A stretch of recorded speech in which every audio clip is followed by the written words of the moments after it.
crows and other animals trying to get nearby, but you can just see it was just in charge.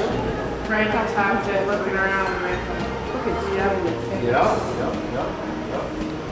Wow, how precious. And that bird does not fly, is that what you said? Yeah, all of the eagles that we have here have all been injured. 3 of them were taken to the Raptor Center at the University of Minnesota, where their goal is obviously to get these birds back into the wild where they belong. But sometimes their injuries are severe enough that they cannot fly again. And you can't fly again as a bird of prey. You're not finding much food and not living too long. And so we'll then take care of this bird then for the rest of its life. It's a bird, though, that goes to schools and nature centers. Here it also does a lot of work with veterans. Obviously, the eagle represents freedom to all of us, but for veterans, they really appreciate seeing this symbol of freedom. She was at a veterans event yesterday up in the Twin Cities. She's also on the Minnesota license plate in the state, on the supporter troops plates because of her work with veterans. Sir, more to the front table. More to the front table. Come a little bit closer to me. There you go, right there.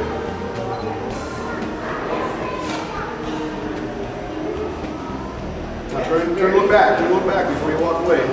Now look back at the eagle. Is that pretty cool? Ah. Like trying to touch her or pet her, that she doesn't know who you are, then she's going to respond to an intruder into her space. But normally people coming up acting like everybody else does, that's normal. That's what she does here as an educational bird.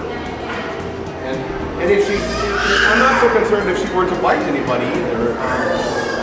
I don't feel bad, but most of the time it's because somebody didn't listen and tried to touch her or pet her. And even so, that bite is really not all that bad. The beak is really just a sharp point that they use, kind of like a can opener or a knife and a fork.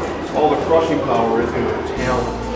That's where the killing power is. That's why I'm wearing 3 thick layers of leather to protect myself from that. Here at the National Eagle Center, we do have 4 permanently injured birds. All of our birds cannot be released out into the wild because of their wing injuries. We have 3 female bald eagles. All our bald eagles had their surgeries and rehabilitation done at the Raptor Center at the University of Minnesota in St. Paul.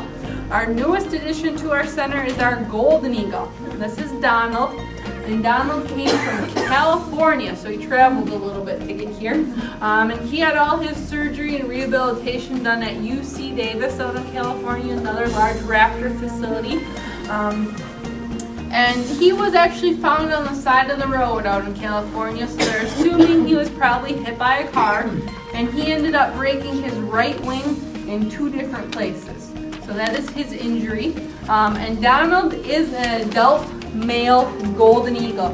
He came to us as an adult. And once these birds get their adult feathers, their adult plumage, there's no way just by looking at them that you're going to be able to tell exactly how old that bird is.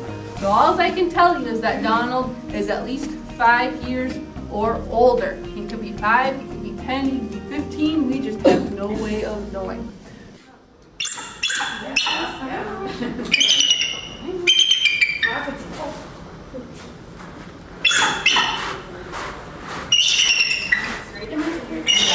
Actually, the eagle you're going to see on the Minnesota Veterans License Plate. That is Harriet right there. And of course, modern day modeling, they had to airbrush the rooster tail off. So it causes such a problem because these birds have a very strong acidic stomach. So once they ingest lead, it's going to be found in the food that they're eating.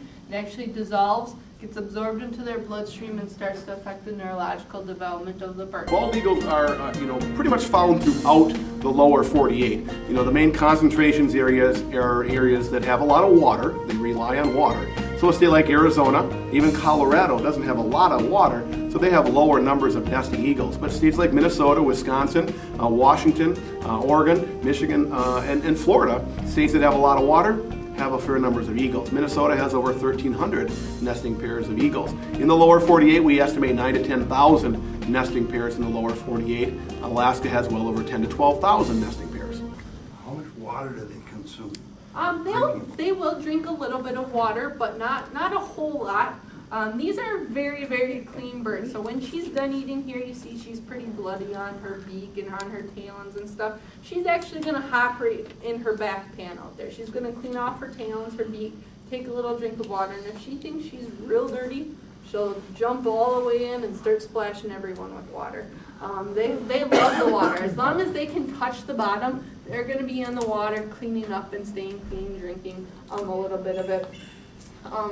But if they are in too deep of water, they can't touch the bottom, and their feathers do get too wet, they will sink and drown. They cannot swim or float on top of the water for long periods of time. They don't have the oils on their feathers like ducks or geese do that allow them to float. Bald, that's kind of a bad name in that it's really not bald, but bald in Old English, we do know that that's where that comes from, that root of the word. B-A-L-D-E meant white. So a long time ago, B-A-L-D-E, sounding like bald, it meant white though, and so a white-headed eagle is exactly what it is. Eventually they took away headed, left bald on there, and now is why it doesn't make so much sense. We do know that it's very important to all of us, but to the people that were here first, the American Indian, it's very important. And the eagle was very important to all of the local tribes across the country. The golden eagle more out west, but in this area and further east, it was the bald eagle. And so the first people here in this area were definitely the American Indians to see the eagle.